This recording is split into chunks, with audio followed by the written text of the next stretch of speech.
অর্ণব আর রাহুলের পরিচয়। একটা ছোট্ট শহরে রাহুল আর অর্ণব নামে দুই বন্ধু থাকতো। তারা ছোটবেলা থেকে একসাথে পড়াশুনো আর খেলাধুলা করত।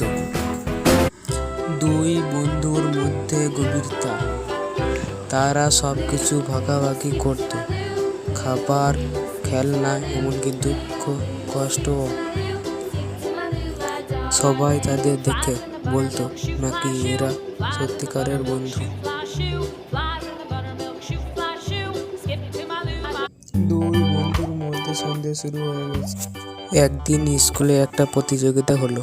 দুজনেই প্রথম হতে চেয়েছিল। ফল প্রকাশের পরে রাহুল প্রথম হলো ও অর্ণব দ্বিতীয় হলো। তাই তাদের মধ্যে ঝগড়া শুরু হয়ে গেছে।